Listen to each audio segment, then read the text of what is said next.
Hi,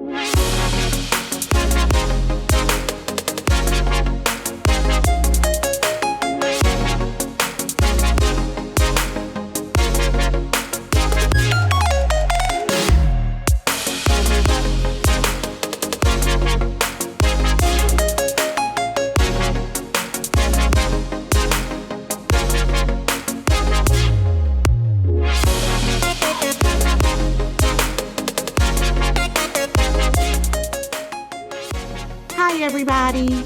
Welcome back to Unapologetically Woman. This year, we're celebrating phenomenal women all across Kentucky who make no apologies for their perspectives or the impacts that they're making in the community. Today, we're celebrating Toa Green, who is unapologetic leading the hospitality industry in Kentucky. Toa is a wife, a mom, and the owner of a national renowned ice creamery, Crank and Boom. Unapologetically Woman, Toa Green, that's you. Welcome. Thank you, Sharon, for having me. Tell us about Crank and Boom. I love that name. Oh, thank you. Well, we say the short version story behind the name is Crank is the old-fashioned way of making ice cream. And then the boom is the flavor. So if you have bourbon and honey ice cream, you taste the bourbon, and boom, you taste the honey as well. And so you guys have a lot of fantastic names, not just Crank and Boom, but for your ice cream as well. Tell us about that. That's right. We try to come up with lots of fun flavors. We have, salted caramel, Kentucky blackberry buttermilk, blueberry lime cheesecake, strawberry balsamic sorbet, trying to capture all the beauty of Kentucky agriculture, as well as exotic ingredients like taro, coconut, black sesame. So it's a wide range and expression of who I am, which is a Kentucky girl, but also Thai and Asian and all those aspects. And so some of your ice cream is made, we were talking about the strawberry, and you were saying that was Kentucky grown as well. That's right. This year we've purchased 3,000 pounds of local strawberries out of Western Kentucky from Van Meter Family Farms. From day one when I started Crank and Boom in the back of our Thai restaurant, I've always fallen in love with local ingredients and know that when you use local ingredients, that's what makes an amazing product. So when you use something that's local, you taste that flavor. Our local strawberries have a very different flavor than if you get it from the grocery store. And we want to capture that and also support our local food economy, being able to support these farmers and having that partnership and them knowing that all their hard work is going into this beautiful product that we get to enjoy at Crank and Boom. Where can people enjoy this beautiful product? Because that salted caramel brownie sundae, that's to die for. It is. It is to die for. We have 2 brick and mortar locations. One is in the Lexington Distillery District here in Lexington on Manchester Street. And then our newest location is on Clays Mill Road. So outside of the 2 locations that you have, if someone lives, I'm from Louisiana, so if I lived in Louisiana, how could I get my hands on some of this ice cream? Well, we're in luck because we actually started shipping nationwide right before the pandemic started. So we took about 5-6 months to develop the shipping program.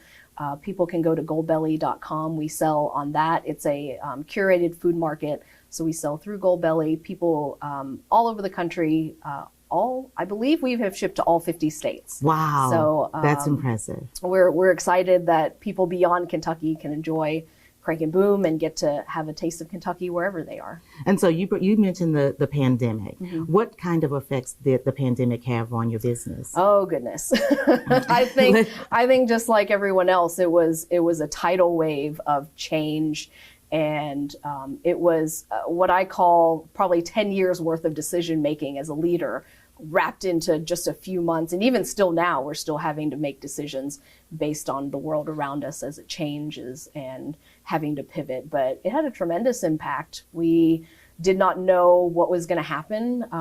As you know, the governor had shut down all in-person dine-in. And so the food industry and hospitality industry have taken a huge hit from the pandemic. And it's reshaped our industry, and it's been really difficult to navigate that, trying to not only keep people safe, that was our first priority, how do we operate while keeping our team safe, but also staying in business. How do we operate in this new world where the whole point of what we do is to gather people. And now we have to do the complete opposite. How do we bring joy to people when we're not allowed to bring people together? And so having plastic shields up, and we couldn't do samples and we couldn't be near people. We just had to adjust, and we're just really grateful that we are where we are now, and things are opening back up and we can start to get back to where we used to be. And so keeping people safe and helping to keep people safe is one of the things that you are really concerned about, as well as helping people in the community. So you guys have been giving out some free ice cream for vaccinations, right? How's that working out? Oh my gosh, it was tremendous. We are in the ice cream business, and so to be able to be a part of something that, I don't think it's too far to say maybe we saved a few lives by being able to host a vaccine clinic. And if ice cream was all it took as motivation for someone to get a vaccine so that our community can be safer, we can all get back to close to what our normal was. That's a small thing for us to do, but it's been tremendous just being a part of it and knowing that we're doing what we can in our part. And if adding ice cream to getting a vaccine makes it a little more fun and more motivating to do, right, that's an easy win for us. It might be small, but it's mighty. I'm going to tell you that, because I was saying, oh, I already had my vaccine. I know a lot of people have said that. No. Like, can we get a third vaccine? It's like, well, we're not quite there yet, but maybe down the road.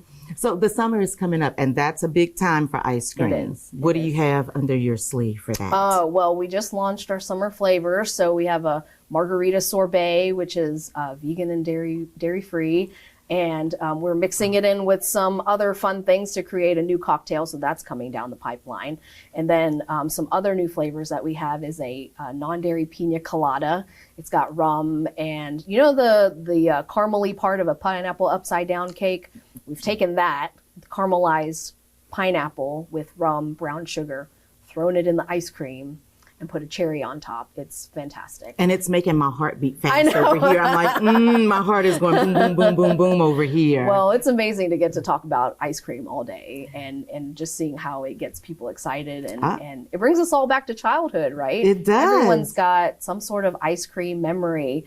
And so much of what we do is tapping back into that memory. And, we were just talking about that strawberry balsamic sorbet reminded someone of their grandma's jam. And that's what we're trying to do, is evoke those memories and create new special memories too. And it makes people, it's a fun time for people. And this hasn't been a fun last 15 months. It has been a tough 15 months. And so maybe there's an unapologetically ice cream in the works to think about. We might need to.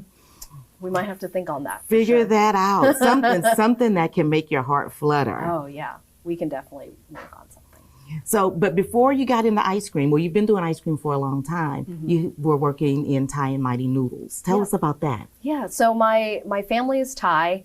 My parents came over to the United States in the early 70s to pursue their education, and in the process, when I was 7 years old, they opened a Thai restaurant in Frankfurt. And if you are familiar with Thai Smile, it is that restaurant under different ownership now. But my parents were the original owners of that. And so they were, unapologetic in their own way, the very first Thai restaurant in Frankfurt. And they've never run a business on their own. But my family is a family of entrepreneurs. My grandfather was an entrepreneur.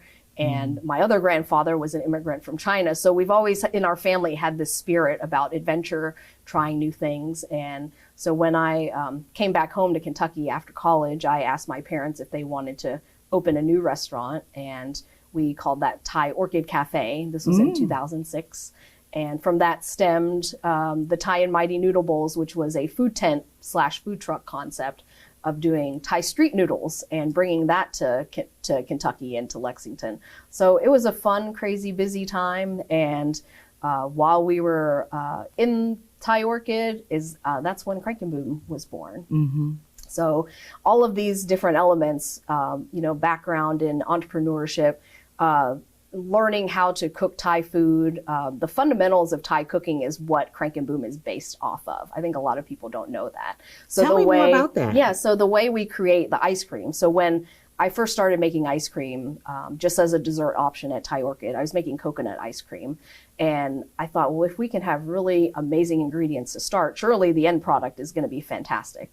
And I started making coconut ice cream, put local milk, local cream, coconut milk from Thailand in this mix. And when you're cooking kind of Thai style, like in a wok, what you do, because I asked my mom for recipes for things, she's like, there's no recipe. You just, yeah, I know. So Southern cooking is very similar, I think, in that you throw stuff in a pot, you taste it, and then you adjust it as you go. So when I was creating ice cream, I did the same thing. I found a base recipe, started throwing stuff in together, and then I taste it, and then I adjust, because when you use real ingredients like strawberries or peaches, it's not a uniform thing. So the water content, the sugar content always is changing.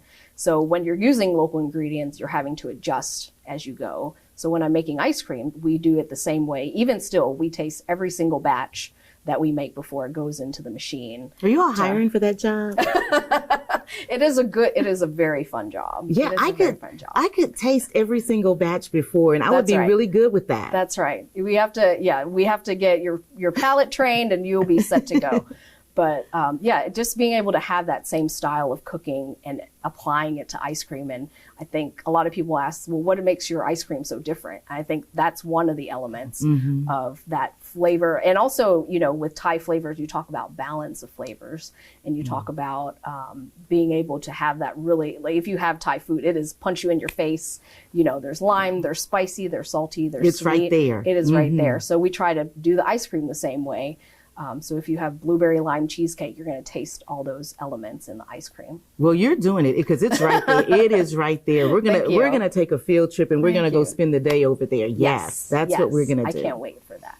But food is not the only thing you do. You also are on the Commerce Lexington board. Talk a little bit about that. Well, I actually got involved with the chamber because I applied for a small business award. This was when we were just Thai Orchid Cafe, and they had a green initiative award, and we were doing a lot of these eco-friendly sustainability type different practices, trying to become more eco-friendly. And so I applied for that award, and we got the award. So that was my first interaction, and just fell in love with the people there, and slowly got involved in other things. I was in Leadership Lexington, and then I was on Leadership Lexington Youth Program Steering Committee, and now I'm on the board. So it's just been an evolution, and I think it's so important for my role as a small business owner, as well as a woman and a woman of color, and someone who's just really passionate about the community, to be there spearheading different initiatives, and also offering perspective on what it's like in the business community as a small business owner. That's right, because representation matters. It does. All of the representation matters. Right, it does. And I think, diversity of industry, diversity of thought, diversity of perspective always makes any organization better. So I appreciate that I've been brought on for my perspective, and that I'm able to voice my opinion about different things and ways that I feel like we can make our community better. So service to others is nothing new to you. You've worked with Habitat for Humanity. Yes. Talk about that. So when, funny story, so I went to college at UNC Chapel Hill, and there was a young man that I was interested in talking to, and he said, hey, you're going to go to that Habitat meeting, right? I said, oh, yeah, I'm going to that meeting too. I'm going to that meeting too. You want to sit next to each other? And so I went to this meeting, for a general interest meeting for Habitat for Humanity, the campus chapter.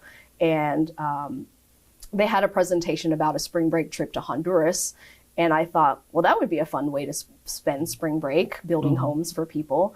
And the program was that you would have a small group of 13 people, you raise money all year, and then for spring break, you go do this service trip in Honduras. The trip and the experience with that group changed my life in such a tremendous way. And I fell in love with service. I fell in love with the process of leading a team, and also fundraising, and taking people over the hill for this mission. And eventually led that same team the next year. I became president of the chapter my senior year. So I was very heavily involved in the chapter. And so when I came back to Lexington, my first job was with Lexington Habitat for Humanity as marketing coordinator. So I was blessed to be a part of that organization, still support them today. and love everything they do. But I've also traveled abroad with Habitat for Humanity.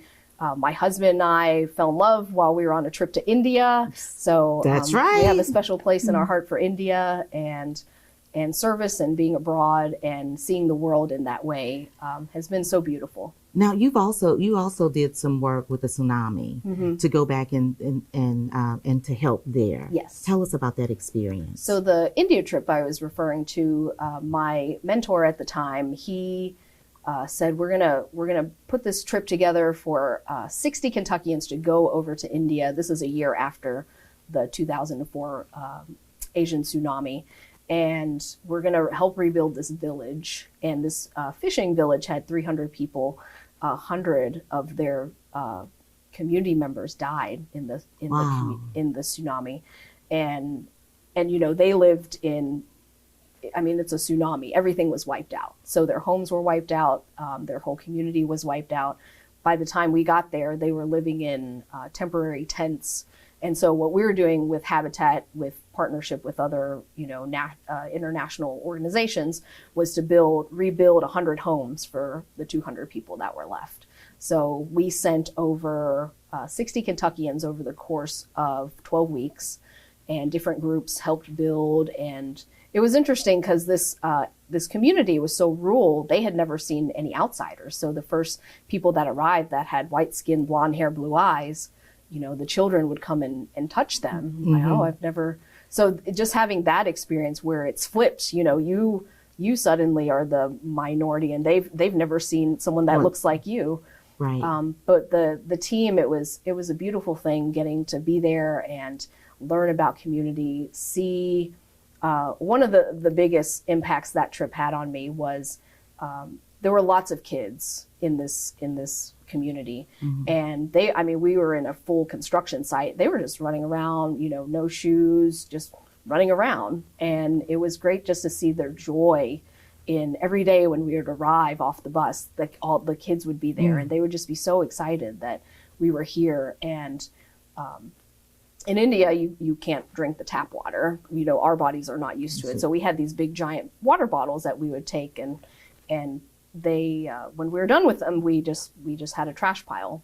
And I noticed one day that the kids had taken the water bottle and they had cut out the top, and they had put rocks in it and tied a string, and they were dragging this bottle around. And I asked one of our coordinators, I said, what are they What's doing? going on? And they said, oh, that's their boat.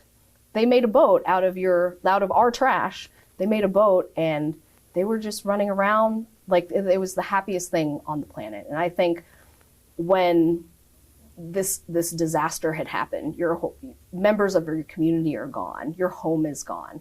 They were in such a desperate place, and yet they found moments of joy in something as simple as a piece of trash. And it changed me so much, because it just not only made me appreciate everything that we have in my own personal life and here as a country, but just knowing that even in the worst times, somebody can still find joy. And that has stayed with me. And I try to share that story as much as possible, because, when you witness that, it changes you inside, and it makes you feel like, okay, whatever I'm going through, I think I can get through it. Okay. You makes you feel like you're going to be okay. Right. When you see somebody else's story. Right. Exactly. Okay. Fun fact. Yes. About Tao. You used to play the tuba. I did. Tell me about that. Tuba and swim team. That's right. Okay. Tuba and swim team. So I started on the trumpet in the 6th grade, and in high school, I think as a joke, they said, we need some tuba players. And, I'm not standing up, but I'm only 5 feet tall, and the tuba's about 5 feet tall and a little bit. So, and how heavy is it? About 60 pounds. So it's not light. Well, you're about 60 pounds, so I don't know. It's not light. But as a joke, I said, well, I'll play the tuba. And everyone just kept going along with it. And then they taught me how to play. And I actually marched it in my senior year of high school. And then I when I went to UNC, I also tried out, and I think the same novelty, because I wasn't very good, but for the novelty of it, I think they said, well, why don't we just put her on the line and see what happens? And sure enough, I was part of the 16 tuba line, and if you're in the big stadium, you could always find me. Don't ever underestimate yourself. That's right. And I carried my own stuff. People would ask me if I needed help. I was like, I got this. So I carried my own case. If somebody did want to help, I would welcome that as well. But I never asked for help, and just was like, this is my piece of equipment, and I'm responsible for it. So yeah, I used to play the tuba. Well, listen, I am so glad that I was able to learn more about you today and share in the same space with you. But I'm going to leave you with the last word for any young girls or young women that might be watching today. Well, I think, if anything, I think for me, what I have found the most happiness in just my life is being able to just be me. Be me. All the weirdness, all the good, all the bad, just being able to be me in every space that I live in my personal life, my mom life, my professional life. And I think if any young girl or any person is able to find that space where you can just be you in wherever you are, I think that is probably the key to happiness. You guys have heard it right here. The key to happiness is just being you and being who you are. You are enough. You heard it from Toa Green. Continue to join us as we continue to celebrate other phenomenal women in Kentucky, just like Toa, who are making great impacts in the community. I'll see you next time.